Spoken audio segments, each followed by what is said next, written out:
caution came out. That green flag, like I said, came out when Kyle did not go between those zones or those lines in that restart zone, which made it legal. Jamie, you've got more? Well, you guys, we played the radio of Kyle Busch talking about that every driver's meeting, they talk about that exact same thing, how to restart and what not to do. That is why Jason Ratcliffe is fired up. He's down here pleading with the NASCAR officials, saying it is not right that Brad Keselowski passed us and now they gave him a spot. And it's exactly what you guys are talking about. So he's still arguing the point here. Well, and we can update you at 13 total cars. There you see Clint Boyer. He is one of those 13 that were involved in this crash. We saw Brian Scott off damage on his car after we went back to the yellow. There's Reed Sorensen. He was a taker. There's Brian. The front nose is bashed in pretty good on that 11 car.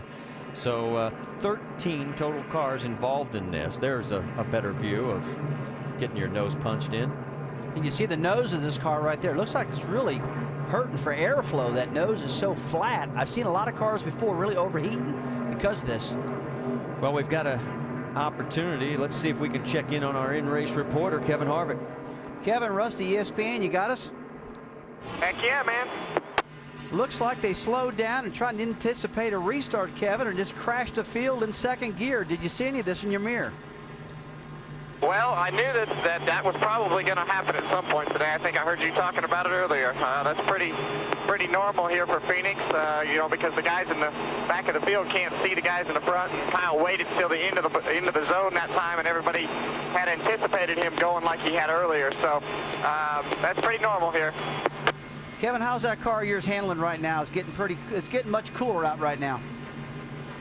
We actually pushed the front tires that last restart, and it started to come around. It just takes my car about 10 laps to get going, so we'll see what happens here. From what you feel like right now, buddy, got a strong enough car to win this thing? I think if it all plays out right, I'd like for us not to pit again. If it plays out into a long run, I think we got a chance. All right, Kevin, thanks for talking to us. All right, we're showing 60 laps to go. What we're going to do is take our last commercial break. That's right. When we come back, we'll take you all the way home to see who's going to win this race. The discussion is still going on in the 18 pit.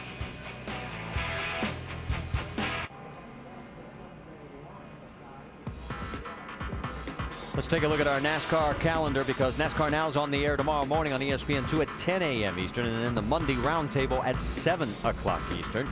And we've got drag racing action from the O'Reilly NHRA Spring Nationals, qualifying tomorrow at 10:30 Eastern, final Sunday at 8 Eastern, both on ESPN2. And our next stop, the fireworks will continue Saturday afternoon, 3 Eastern on ESPN2 from the Great American Raceway in Texas. All right, back here under this caution now, our 6th after a 10-minute red flag. Let's take another look at the restart, because Vice President of Competition Robin Pemberton has stopped by our booth and explained exactly what you were saying before. Yeah, right here, Kyle Busch is the leader, and he controls the restart as long as he goes in between those two lines on the wall.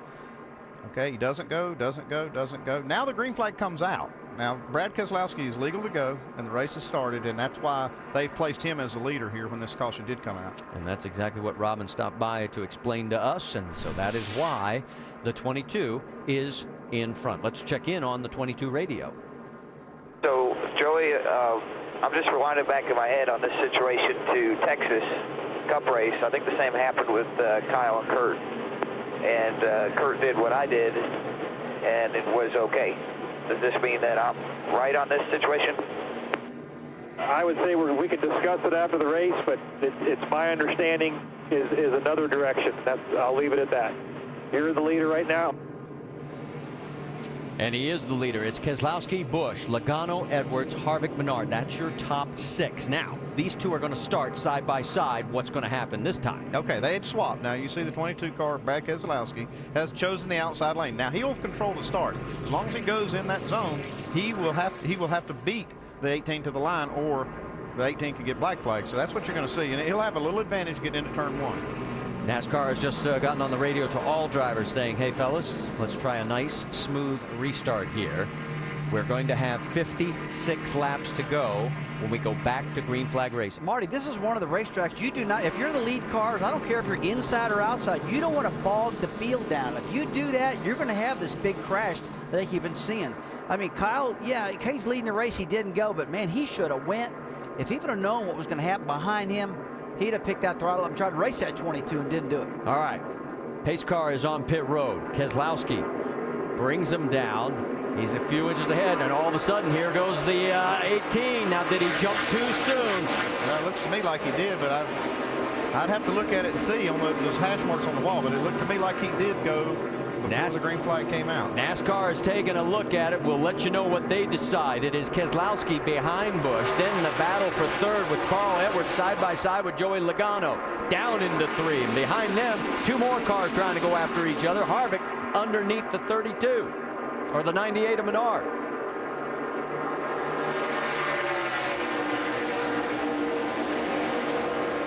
Well, you can really see Brad Keselowski's car's working really good on the bottom of that racetrack under the line.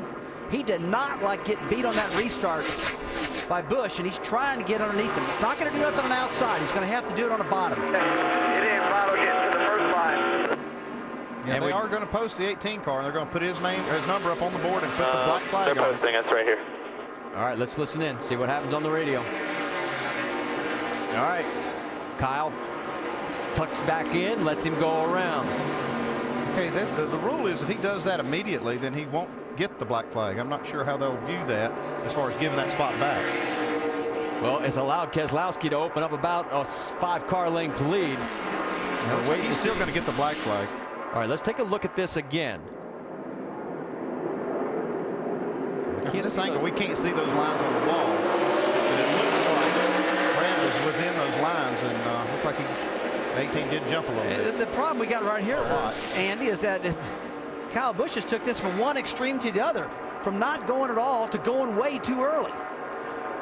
Well, it could be the anger factor. You know, we'll just have to wait and see if we get a chance to talk to him. And they're saying that the 18 has to do a pass through pit road. Okay, that's the rule. If this happened, We got to come Kyle this time, or if Kyle went into turn 1 and let the 22 car back by, gives the spot back, then he's okay. They won't black flag him, but he didn't do it immediately, and that's the key thing here. all right, man, just bring it. Well, you heard Jason say, just bring it. So the 18 has got to do a pass through. Now, he has led 124 laps here. Here he comes. Driver leading the most laps has won 9 of the last 10. And listen to the crowd. Pass through. Now, you think you've seen Kyle Busch mad after a race before? Wait till he gets out of the car after this one. This cat is flat going to be mad. Yeah, he arguably had the best car in the car to beat tonight and gave it away. 45 miles an hour, and it is going to cost him dearly. And you're right, Rusty. It's going to be an interesting interview if we get a chance to talk to him. So now let's reset it for you. Brad Keselowski has a 1.2-second lead over Carl Edwards. Edwards has got his hands full with Joey Logano in third. Yeah, going back to this 18 car, we talked about in the pre-race show how Kyle Busch has been able to come back at this track. There's still 50 laps left. He can still come back from this penalty. He is the last car on the lead lap, 16.6 seconds behind right now in 19th position. Battle for 10th. You've got Legacy on the high side, the 34 of Tony Raines. Here comes Reed Sorensen getting into the mix as well. So again, we've got good action going deep into the field here. And you saw this 32 car, Reed Sorensen in Nashville, finish second. He's really drove the wheels off that 32 car. Look at Justin Allgaier inside past Menard. And that's for 5th as Allgaier takes over the spot from Menard. So again, the Penske Dodge is having a great night, right, running 1st and 5th. 2nd place, Joey Logano looking underneath our pole sitter, Carl Edwards. Carl saying, I'm not ready to give the spot up yet. You got to remember, this track is getting much cooler. Joey Logano's car, to me, is getting better and better. And it looks like Carl Edwards' car is actually going off just a little bit. So this next pit stop, they're going to have to make some adjustments on that 60 to get it back going. 48 laps to go here. Still time for Kyle Busch to get back into it, especially if we have another caution. Let's get more on Carl Edwards, Dave Burns. Now, obviously, the 60 car isn't bad because it's running up front the way it is, but a little free. And Rusty, I wonder if you could just describe when the car's not exactly like you like it, exactly like the way you like to race it, how a little free can be such a bad thing. Oh, a little free is really a bad thing, especially going into turn 3 right here at Phoenix. This is a track where you're actually turning while you're still